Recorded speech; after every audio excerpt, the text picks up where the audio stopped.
Selamat selamat selamat petang. Hari ni 31 bulan kawan-kawan.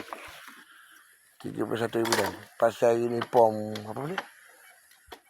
Yang warna kuning, pakai yang warna kuning. Habis ke baju ni? Barang-barang kita ni sebab kita ni masuk camp. Masuk camp. Bila masuk camp, nak kena tulis camp tu. Yang baju kuning tu konon-konon. Ambil baju kuning konon-konon.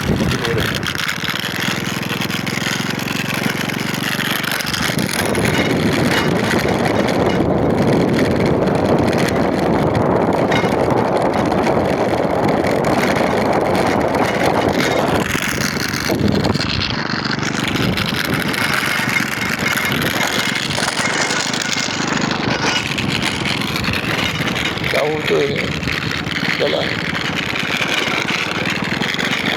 Yang ni kena kejar ni. Tak ada buat hutang.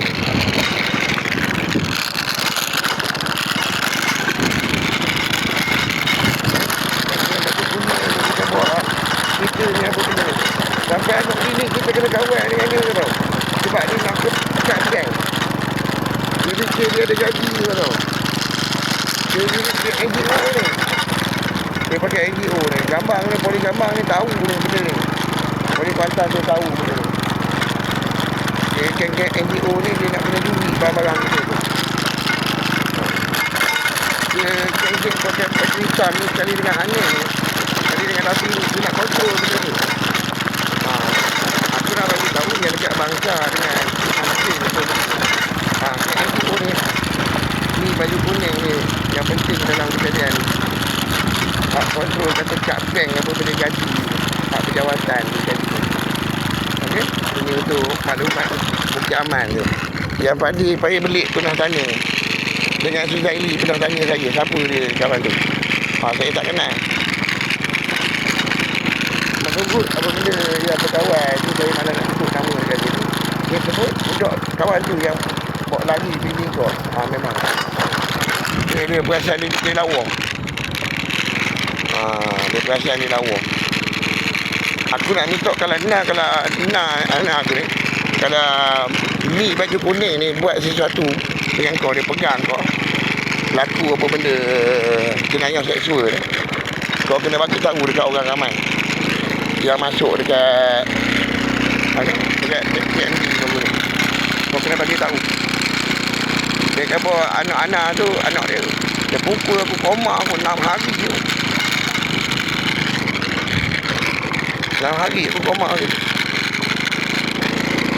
Dia nak kabarkan kereta motor dia apa benda dia dekat situ. Aku pun tak faham juga dekat situ macam mana. Yang dia kabar lembu kebab kambing apa benda dekat sini.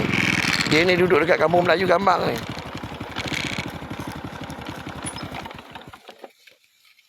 Dekat kampung Melayu Gambang. Aku pun tak faham jadi macam mana kau tahu. Yang dia kabar apa ni? Yang pergi tu ayah kepada Nah. Bila dia cakap dekat geng-geng ayah pada Ana ni. Dia cakap dia suami. Dia memang tipu ke? Dia memang tipu ni geng ni. Dia mengaku dia polis apa benda dekat situ. Pasal lembu kebau ni apa benda ni. Sebab kita dah bagi tahu veterina tu. Veterina pun bagi tahu memang dia curi.